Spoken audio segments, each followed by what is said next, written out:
Nous suivons le parcours de ces Africains qui se sont enrichis d'expériences hors de leurs frontières et qui ont décidé de rentrer dans leur pays d'origine. Je vous propose d'aller à leur rencontre. Je suis Patricia Nzolantima, de nationalité congolaise de la RDC, Kinshasa. Je suis communicante, directrice générale de l'agence EXP, spécialisée en marketing, terrain, événementiel, corporate event.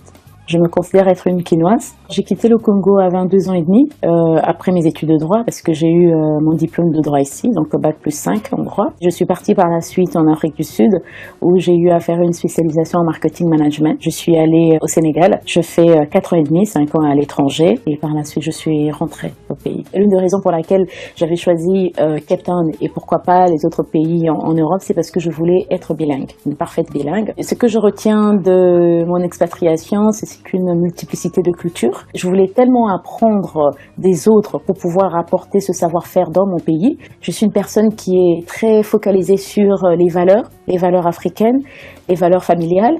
Et j'ai été élevée dans une famille qui, depuis le début, nous a toujours appris: vous partez à l'étranger, mais vous devez rentrer.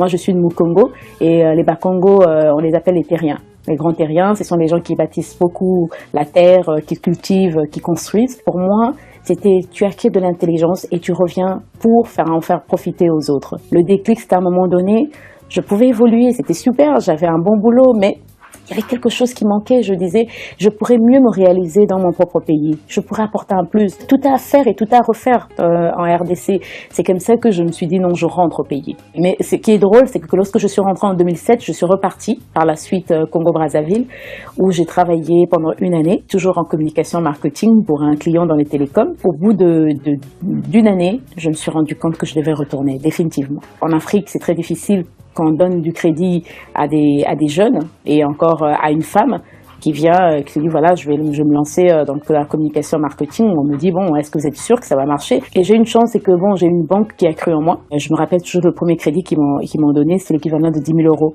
pour pouvoir me lancer. Ça fait 4 ans maintenant que je gère l'agence. Je suis très contente. Je suis contente d'être rentrée au pays. Je suis contente d'avoir suivi mon instinct, d'avoir cru déjà que je pouvais y arriver. J'avais suivi le discours du président Kennedy, qui m'avait beaucoup touchée, la phrase où il disait « Ne demande pas ce que ton pays peut faire pour toi, mais demande ce que toi tu peux faire pour ton pays ». J'ai une vision, j'ai une ambition de pouvoir influencer ma génération, être un modèle d'inspiration. Je relève l'Afrique d'abord par la création d'une association qui s'appelle My Way Network. L'objectif, c'est de pouvoir mettre à niveau l'Afrique par l'investissement des étrangers qui veulent venir investir en Afrique, et aussi par Forbes, où au jour d'aujourd'hui, je suis la responsable commerciale marketing. L'objectif, c'est de pouvoir aussi en même temps détecter les talents africains, francophones, parce que là, il s'agit de Forbes Afrique francophone. Et également par la mise en œuvre d'un projet qui s'appelle les élites de demain. L'objectif, c'est de pouvoir financer les études des étudiants congolais qui terminent au Congo, mais qui doivent partir à l'étranger pour parfaire leurs connaissances. Le retour est généralement difficile parce que tu t'habitues à un certain confort à l'étranger que tu ne retrouves pas forcément lorsque tu rentres. Certains le retrouvent, mais d'autres non pas. Comme je le dis toujours, la réussite, c'est une succession d'échecs. Lorsqu'on tombe, on apprend de nos expériences, on apprend de nos erreurs. L'un des problèmes que j'ai rencontré quand je suis revenue, c'était vraiment l'intégrité. Comme vous êtes buté à ce problème, vous faites tout vous-même. Ça veut dire que vous passez votre temps à refaire les erreurs, vous dites non, je préfère le faire moi-même parce que si je le fais, je suis sûre que ça serait très très bien fait. Parce qu'il y a aussi ce problème de rigueur. Et chez nous, il y a un terme que les gens aiment beaucoup utiliser, écossais et locoté. C'est en français, ça ne fait rien, c'est pas grave. C'est-à-dire que tu vas voir un menuisier pour qu'il te fasse un meuble, tu dis mais c'est pas possible, c'est pas bien poli, il te dit écossais et locoté. Non, c'est rien, c'est bon madame. Mais toi, c'est pas ce que tu veux.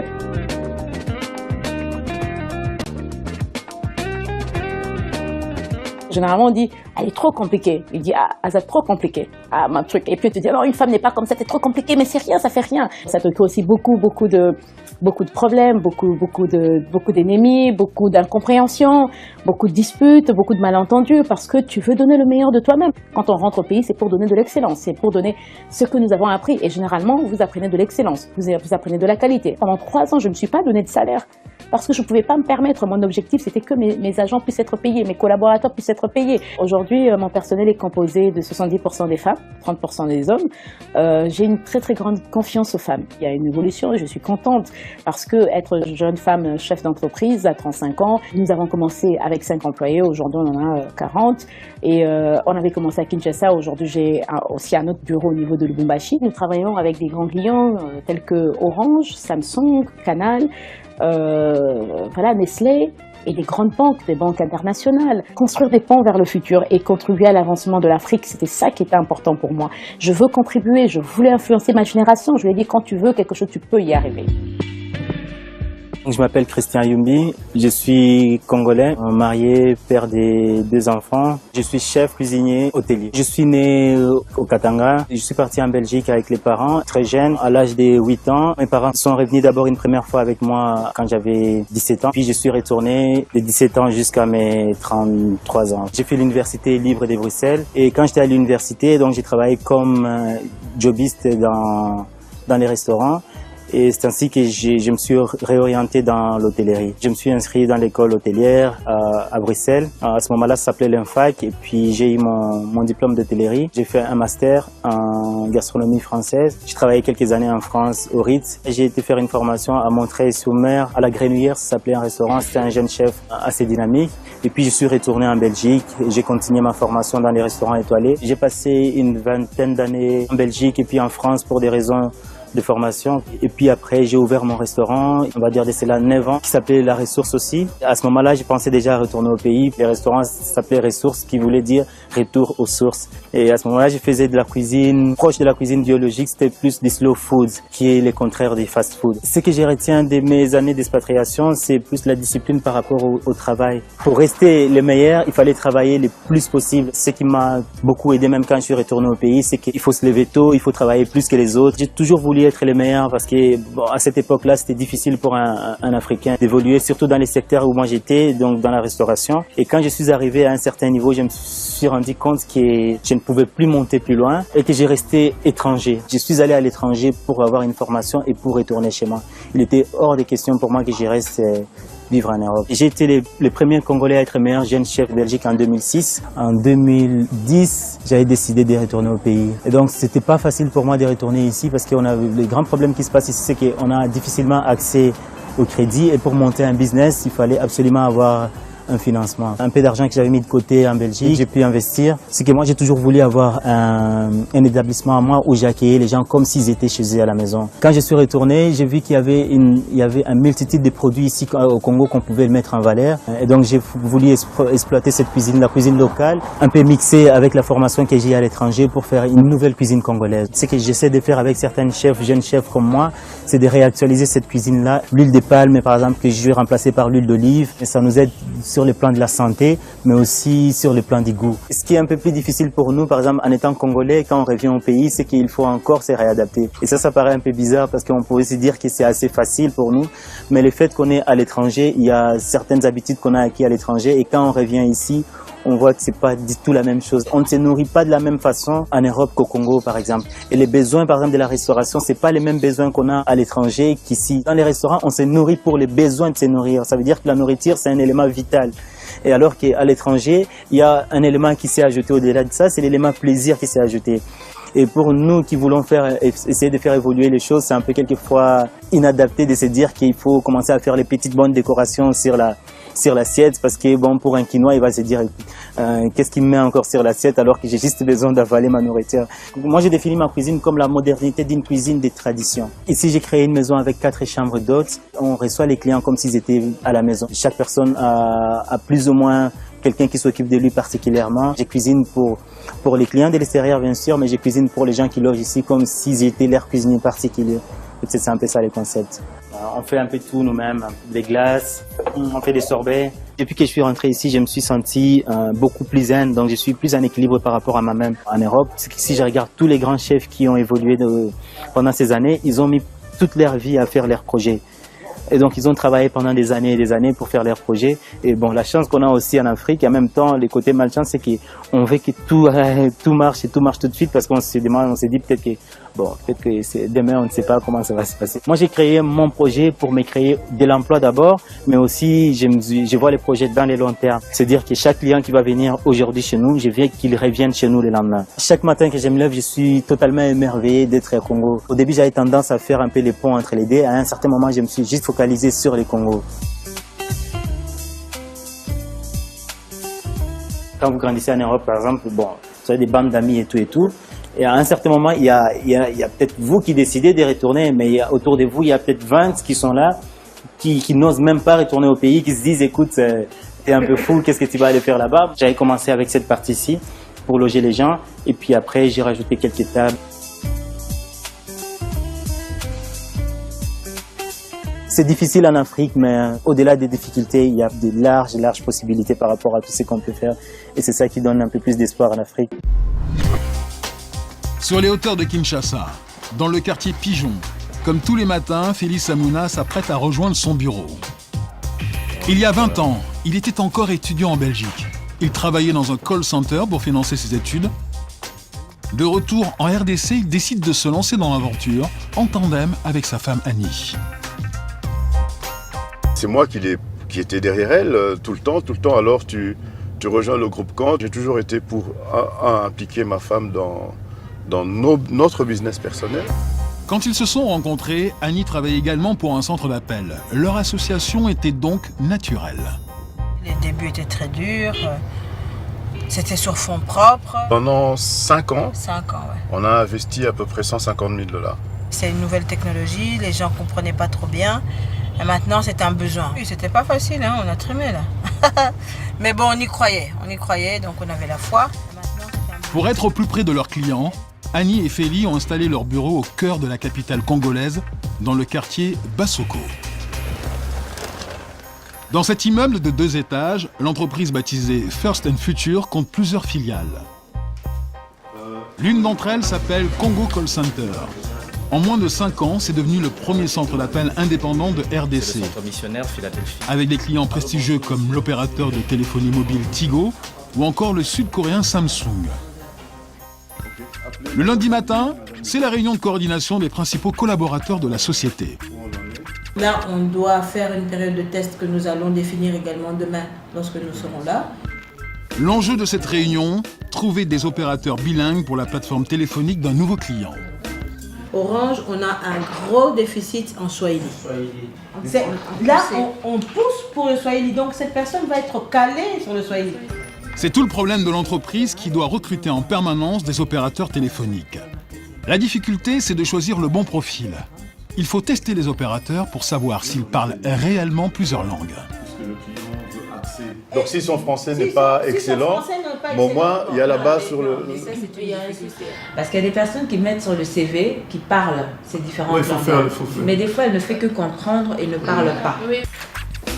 Avec ces nouvelles recrues, Congo Call Center va pouvoir plus facilement démarcher de nouveaux clients. La réunion terminée, Annie Toulouka et son associé Hugues Samou partent en prospection. Mais ce n'est pas toujours facile pour elles. Parfois, il arrive qu'on leur prenne leurs idées. L'offre, on la dépose. Et on se rend compte que quelques mois après, on a copié notre projet pour le donner à quelqu'un d'autre. Les sociétés vers lesquelles on est allé prospecter, ils vous disent « Ah, mais je mets une personne là, on leur donne des téléphones et puis c'est bon, ils répondent. » On leur dit « Mais non, vous ne savez pas si cette personne a bien répondu, vous ne savez pas si cette personne n'a pas éjecté des appels, vous n'avez pas un reporting sur les appels qui sont arrivés. Donc ça, ce n'est pas un call center. » Leur atout, c'est de faire valoir leur expérience et leur expertise. C'est ce qu'elles vont faire chez ce nouveau client. Une mutuelle d'assurance qui a tenté de monter elle-même son centre d'appel et qui n'est pas du tout satisfaite du résultat. Notre objectif majeur, c'est justement la prise en charge d'un grand nombre d'adhérents. Leurs affiliés ont des soucis ou des préoccupations, c'est qu'ils puissent appeler le centre d'appel et qu'ils puissent être pris en charge directement. C'est ça le plus important et c'est cette fidélisation que nous pensons leur apporter surtout. Annie propose aussitôt des solutions pour aménager le centre d'appel existant. Parce qu'en fait, avec le temps, on va changer les box, comme on avait dit, pour que ce soit plus fonctionnel et mettre des séparateurs. Et on avait dit on ne prendra pas des monos, on prendra des bi. Comme ça isole celui qui est en train de parler. À la sortie de cette réunion, Annie est confiante, même si rien n'est encore définitif. Le rendez-vous s'est bien passé, c'est une première étape. Que même s'ils ne l'ont pas dit, ils avaient été voir un de nos concurrents, mais je pense que le professionnalisme n'est pas le même. Même en RDC, le véritable développement des call centers reste pour l'instant limité. Le réseau filaire étant quasiment inexistant, pour fonctionner, leur centre d'appel doit utiliser le réseau mobile GSM, avec des coûts d'utilisation trop élevés. La solution pour Félix Amouna, c'est l'installation de la fibre optique à Kinshasa, qui lui permettrait de décupler sa capacité d'appel et de réduire considérablement le coût des communications. Sur le GSM, la communication tourne aux alentours de 13 cents US. Au niveau de la fibre, on va arriver à les 2 cents. Parce qu'avec la fibre, ça va nous permettre de travailler sur les tarifs du téléphone fixe. Alors, pour ne pas freiner sa croissance, Félix Amouna utilise l'une de ses filiales, une agence de pub pour gagner de nouveaux clients. Démonstration avec cette chaîne de supermarchés sud-africaine qui vient de s'installer à Kinshasa. Dans un premier temps, il leur propose une simple campagne de promotion. Mettre ça sous un grand chapiteau, mettre des panneaux publicitaires un peu partout dans la ville pour attirer la clientèle ici à Shoprite. Pour Félix Amouna, c'est l'occasion de vendre à son interlocuteur un autre service. De la vente téléphonique grâce à son call center. On appelait ça en anglais « pick it up ». C'est de pouvoir passer sa commande via le call center de produits, marchandises du shop et venir retirer ça justement dans un coin du parking. C'est l'un des secrets de sa réussite, la vente croisée. En anglais, on appelle ça le cross-selling. La stratégie de cross-selling, c'est quoi? C'est de pouvoir, à partir d'un point, vendre un service à un client qui te demande un service et en profiter pour lui vendre notre service. Une technique de travail qui lui a permis de multiplier son chiffre d'affaires de 500% en 4 ans. First and Future détient aujourd'hui 60% du marché des call centers en RDC. L'entreprise d'Annie et Félix Amouna compte une centaine de téléopérateurs. Son chiffre d'affaires dépasse le $1 million et ses objectifs de croissance sont ambitieux. Mais pour l'instant, cette croissance est bridée tant que la fibre optique ne sera pas installée. Une fois cette étape franchie, les portes de l'international et le marché de tous les pays francophones leur seront grandes ouvertes. Alors que la nuit tombe sur Johannesburg, Augustin Kayembe vient superviser l'organisation de la soirée qui doit être donnée dans cette salle. Au déranger, 3 rangées, 1, 2, 3. Il faut ébimapo, battre les matros. À 53 ans, il est à la tête d'une entreprise de spectacle chez Ntamba International. Faire danser les gens, Augustin Kayembe a toujours fait ça. À 14 ans, il commence sur les trottoirs de Kinshasa, avec une simple glacière à vendre des sodas. 40 ans plus tard, il est présent dans 8 pays. 32 nightclubs dans 13 grandes villes du sud de l'Afrique. Le succès de chez Ntamba, c'est avant tout une recette qu'il applique dans tous ses établissements. À commencer par la déco, et ici, c'est le patron qui gère ça. Je suis celui qui fait le design. Le design vient de moi, pas de quelqu'un d'autre. J'ai jamais appris à faire ça. C'est un don, c'est mon caractère. Une décoration étudiée, une sono de qualité. L'autre recette à l'origine de son succès, c'est la musique. Elle est presque exclusivement africaine. C'est même devenu sa marque de fabrique. Ici, on joue toutes les musiques africaines. La rumba congolaise, la musique nigériane, zambienne, toutes les musiques du continent. Chez Ntamba, à Johannesburg, l'entrée coûte 100 rand, l'équivalent de 4500 francs CFA. Mais l'essentiel du chiffre d'affaires se fait sur les consommations. Augustin Kayembe demande donc à tous ses managers d'être particulièrement attentifs aux besoins des VIP. Bonsoir mes frères, bonsoir, vous êtes la bienvenue. How are you? Are you guys good? C'est la fête et ça rapporte. De ce côté nous avons 6 tables. Bon, 6 tables, ça veut dire que si nous sommes réservés, le chiffre d'affaires peut être dans les 15 000 francs. Autrement dit, 700 000 francs CFA pour seulement 6 tables dans une boîte qui compte 3 pistes de danse et qui peut accueillir plus de 1000 personnes. La recette quotidienne est secrète, mais conséquente. Et le patron est fier de rappeler qu'ici, on vient de tout le continent. Certains viennent du Cameroun, certains viennent du Congo, du Ghana, du Nigeria et de l'Afrique du Sud.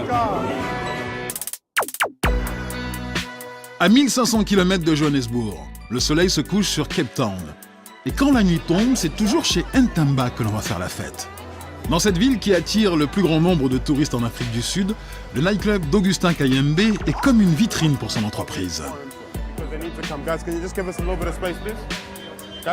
Ici, les recettes sont les mêmes. Et c'est toujours un Kayembe qui dirige la boîte de nuit, Idriss, 32 ans, l'un des 17 enfants d'Augustin. Les choses les plus importantes que mon père m'a apprises à propos du métier, c'est qu'il faut toujours être honnête et rester une personne accessible. L'honnêteté, c'est tout le problème d'Augustin Kayembe. Trouver des managers de confiance, alors que son entreprise compte plus de 700 salariés dans 8 pays, il est confronté à un problème de croissance. L'an dernier, il a été contraint de fermer pas moins de 8 nightclubs parce que des managers détournaient la recette. Voilà pourquoi chez Ntamba reste une entreprise familiale.